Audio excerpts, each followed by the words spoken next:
자, 안녕하세요. 주식 정리해드리는 주정남입니다. 오늘도 시장 정리 시작을 해보도록 할게요. 미국 같은 경우에는 긍정적으로 끝났죠.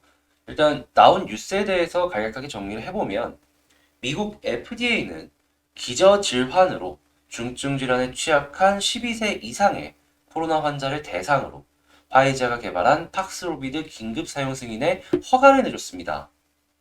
바이든 대통령 같은 경우에는 FDA의 경구용 코로나 치료제 승인은 오미크론 신종 변이에 맞서서 입원율과 사망률을 낮춘 중요한 치료책이며 내년 1월에만 경구용 코로나 치료제 25만 회분을 확보할 예정이다라고 하거든요.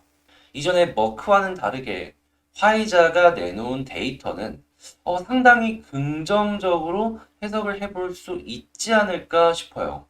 그리고 이번 오미크론 변이에 대해서 남아공 연구진에서 발표한 데이터가 있는데 오미크론에 감염된 환자의 입원율은 다른 변이들보다 80%가량 낮았고 중증 진행률은 70%가량 낮았다라고 합니다. 이 이야기를 해석을 해보자면 그러니까 심각해지는 사람이 많이 없어지니 우리 독감 같은 경우에도 백신 맞으면은 물론 병원은 많이 가기도 하겠지만 사망률 자체는 되게 많이 떨어진 상황이잖아요.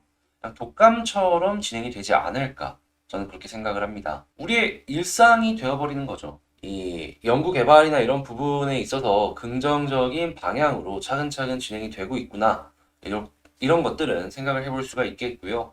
다만 이제 조금 불안한 부분 같은 경우에는 이 러시아 쪽과 서유럽 간의 대립, 미국 간의 대립, 약간 이런 것들이 있는데 이번에 푸틴 러시아 대통령은 서방이 우크라이나 사태에 관련해서 비우호적으로 계속해서 이렇게 나올 경우에 상응하는 군사 조치를 취할 것이다라고 경고했습니다.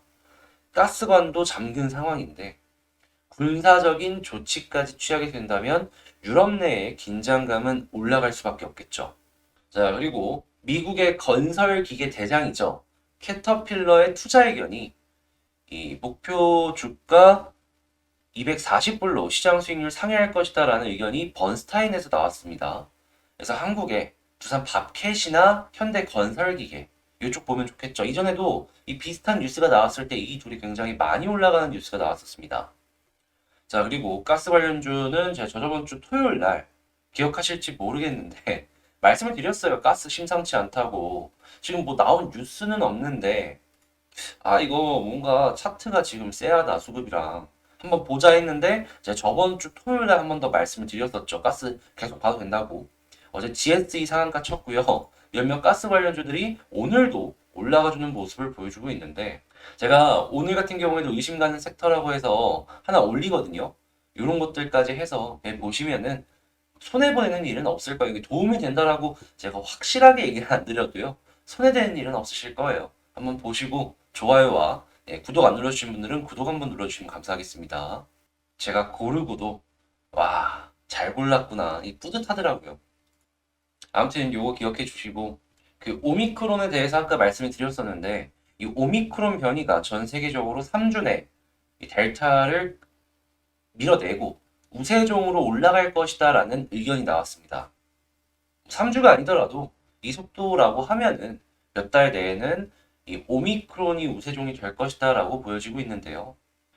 저는 델타보다는 차라리 더 나은 상황으로 바뀔 것이다라고 봅니다. 중증 진행률 자체가 낮아지는 건데 뭐. 그래서 요거 관련으로 해서도 위드 코로나 쪽으로 빠르게 진행이 될 수 있으니까 이 관련주들 체크를 해보시면 좋을 것 같고 그래서일까요? 최근에 갑자기 여행 쪽 다시금 꿈틀하기 시작했죠.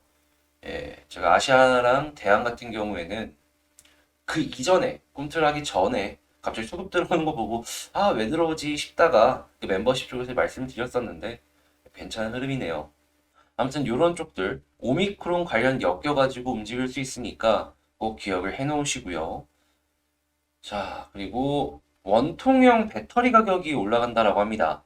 LFP 배터리가 가격이 싸가지고 지금은 중국 쪽에서 많이 쓰이다가 테슬라랑 벤츠를 필두로 저가형 전기차에 이 좀 시장 점유율을 넓혀가는 그런 모습이 나타나고 있는데 한국 기업들 또한 이 LFP를 사용할 수 있는 확률이 높아지고 있는 모습이 보여지고 있어요. 관련주들 쫙 잡혀 있는 거 있잖아요. 그런 거 한번 보시면 좋겠고, 자, 수소 정책 통과 지연으로 이 수소 협의체 기업들 있잖아요. 여기 조금 마음고생하고 있다라는 소식들이 뉴스로 나오고 있더라고요. 이 정부를 압박하려는 이 뉴스가 나오는 것이 아닐까 싶기는 한데, 정말 이게 압박이 제대로 되게 된다면 수소 정책의 속도가 붙을 수 있으니까 이 관련 후속 뉴스는 계속 지켜보시면 좋겠고, 오늘 미국의 개인 소비 지출, 개인 소득 발표가 나오고요. 신규 주택 판매 역시도 발표가 됩니다.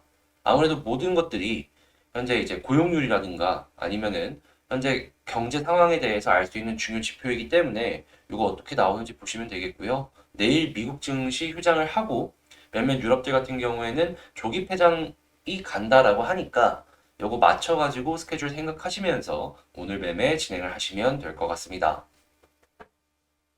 자, 요렇게 시장 정리 싹 해봤는데 도움되셨다라고 생각을 하신다면 구독과 좋아요 그리고 종모양의 알림 설정 한번 눌러주시고요. 이 구독이 10,000명을 채우면은 제가 이제 10,000명 기념으로 한 1년 정도 가져가면 괜찮은 종목 10선 해가지고 지금 준비하고 있는 게 있거든요. 요걸 찍어서 올릴 예정이니까 그거 좀 빨리 보고 싶다라고 생각하시면 구독 한 번씩만 눌러주세요. 제 채널 보면은 이 구독 누르시고 보시는 분들이 굉장히 작더라고요. 그래서 한 번씩만 구독 눌러주시면 감사하다라고 말씀드리면서 개별 종목 한번 분석 들어가 보도록 할게요. 제가 이번에 가지고 온 종목은 두산중공업입니다. 일단 두산중공업 최근에 좀 오르는 듯 하더니만 빠지고 있죠. 일단 주요 일정들이 몇몇 남아있는 것이 있기 때문에 그 부분들을 주의해서 보면서 이 두산중공업의 일정에 대해서 간략하게 생각을 해보는 그러한 시간을 가져보도록 하겠습니다. 일단 뉴스를 한번 보자면요. 부채 상환의 신사업 병행 부담 극복을 해야지 향후에 두산중공업이 올라갈 수 있다라고 하는데 여기서 이제 제가 생각하는 긍정적인 부분은 두산 밥캣입니다. 왜냐하면 제가 아까 시장 정리 부분에서 말씀을 드렸는데 캐터필러 관련해가지고 여기가 건설기계 만드는 회사거든요, 미국에. 매출이 괜찮을 것이다라는 시장 전망이 나왔어요. 두산 밥캣 역시도 주요 매출처는 미국이란 말이죠. 캐터필러의 실적이 올라간다라고 생각을 해보면 밥캣 역시도 미국에서 매출이 올라가는 걸 기대를 해볼 수가 있고 약간 주춤을 하는 그런 상황 속에서도 이 두산 밥캣이 캐시카우의 역할을 확실하게 해줄 수 있는 것을 기대해 볼 수 있다라는 것이죠. 밥캣 입장에서는 돈을 계속해서 뺏기니까 조금 주주들 입장에서는 아쉽다라고 생각해 볼 수 있을 것 같은데요. 근데 이제 반대로 생각을 해보면은 돈 많이 벌고 두산중공업으로 돈이 계속 간다라고 쳤을 때 배당을 통해서 갈 수도 있는 거잖아요. 그렇다라고 하면은 주주들 같은 경우에는 자기들 몫으로도 배당이 떨어지는 걸 생각을 해볼 수가 있으니까 까지 나쁠 건 없는데 우리의 목표는 뭐다? 중공업이다. 근데 중공업 입장에서는 밖에 잘 나가면 좋으니까요. 이거 그냥 플러스로 생각을 하시면서 보시면 될 것 같네요. 근데 가장 큰 최근의 핵심은 이게 아니었어요. 그게 뭐냐 하면 이 유럽 쪽에서 원전 관련해서 이 원자력은 친환경 에너지일까? 라는 이 의문이 조금씩 떠오르고 있다라고 합니다. 당초 이르면 22일 EU가 결론을 내릴 것이다 라는 전망이 나오면서 스케줄상으로 본다라고 했을 때에도 22일까지 쭉쭉 올라가주는 그러면서 옆으로 횡보해주는 그런 모습이 나왔었죠. 근데 이게 약간 미뤄지는 모습을 보여주면서 떨어졌단 말이죠. 약간 투자 심리가 주춤한 거예요. 아직 꺾였다라고 보기에는 일러요. 근데 그래도 약간 주춤한다는 것 자체만으로 투자자들 심리에 악영향을 미쳤다. 이렇게 볼 수 있을 것 같은데요. 그런데 이 원전을 그린 텍소노미 여기에 포함시킬 가능성 아예 없어진 거 아니거든요. 조금 더 봐야 돼요, 아직. 혹시나 이게 정말로 통과되는 모습이 연결이 되어 준다면은 그러면은 요게 이렇게 떨어지는 게 아니라요. 이렇게 올라갈 겁니다. 이 이유에서 가장 환경적으로 예민하다라고 하는 이 이유 쪽에서 이거를 맞는 것 같다라고 해주면은 다른 전 세계의 국가들도 따라갈 가능성이 크니까 말이에요. 환경 쪽은 미국 쪽보다요. 제가 생각을 했을 때는 유럽 쪽이 조금 더 파급력이 크지 않나 싶어요. 근데 파급력이 가장 큰 나라에서 이 원전을 제대로 인정을 해준다. 이것만큼 좋은 건 없다라고 볼 수 있는 거죠. 지금 하나 더 파악을 해야 되는 게 뭐냐면 이 두산중공업의 공시로 이제 나온 자료인데요. 여기 일정을 봐야 됩니다. 주요 일정. 여기서 이제 체크해야 될 건 뭐냐 하면 일단 28일 날 1차 발행 가액이 확정이 됩니다. 1차. 그러면 28일 날 변동성이 제일 크겠죠? 아, 변동성이 제일 큰 건 아니고 다시. 일단 28일 날 변동성이 조금 크겠죠? 그리고 30일 날 권리락입니다. 이 권리락을 받기 위해서 자금들이 들어올 수 있겠죠. 그러면 이때는 떨어지는 흐름보다 올라갈 수 있는 흐름이 조금 더 있겠다라는 걸 생각을 해볼 수가 있을 것 같고, 그리고 만약에 이 돈들이 들어온다라고 치면은 3일날 신주 배정 기준일까지는 어느 정도 횡보를 해주지 않을까 싶어요. 그리고 나서 이때 이후부터 차익이 나오겠죠. 근데 본격적인 차익은 30일부터 나올 것 같기는 해요. 그래도 이제 1월 3일 이후부터 조금 더 크게 변동성을 아래쪽으로 주지 않을까 싶긴 한데, 근데 이것도 소화를 해주면은 나중에는 다시금 이렇게 올라가는 거 기대를 해볼 수가 있으니까 그냥 잔파동으로 흔들릴 수는 있겠구나 정도로 생각을 하시면서 보시면 될 것 같습니다. 근데 이거는 이제 나중 일이고 지금 당장은 권리락으로 자금이 몰리는 거 이것만 생각을 해보자 이렇게 말씀을 드리도록 하겠습니다. 자, 그리고 1월 14일 날 신주 배정 통지 나오고 21일 날 이 신주 인수권 상장을 합니다. 이것도 거래되는 거 아시죠? 그리고 28일 날 폐지가 되고 나서 확정 발행가액이 산정이 된 다음에 공고하고 구주청약 받고 일반 공모청약 받는 다음에 3월 4일 날 상장을 합니다. 아마 변동성이 가장 클 때가 언제일까 생각을 해보면은 대부분 12월 말부터 1월 달 중순? 중순 아니면 말까지 이때가 가장 크지 않을까 싶어요. 그리고 2월 달 같은 경우에는 1월 달 이때 웬만한 거 다 끝냈으니까 뭐 마지막 불꽃을 터트리든 뭘 어떻게들 하든 방향성 한번 잡히면은 위든 아래든 좀 큰 방향을 주지 않을까 싶은데요. 뭐 이건 나중 일이니까 그때 가서 다시 한번 분석을 해보도록 하고요. 다시 한번 말씀드리지만 지금은 권리락까지 한번 쭉 달려보는 게 우선이지 않나 말씀드리도록 하겠습니다. 그럼 차트 한번 보도록 할게요. 일단 두산중공업 차트를 보자면 일단 수급도 먼저 봐야 되겠지만 수급상으로 보았을 때 나쁜 건 없어 보인다. 이렇게 체크가 됩니다. 어제도 음봉인데 샀죠? 뭐 이날 하루만 산 게 아니라 꾸준하게 사모으고 있는 그 흐름 그대로 살려가지고 매수가 들어온 걸 확인을 할 수가 있는데 이 이야기는 공매도 상황보다는 저는 앞만 봐도 이거 개미 털고 물량 받은 걸로밖에 생각이 안 들거든요. 왜 이렇게 받았을까요? 얘기했잖아요. 권리라.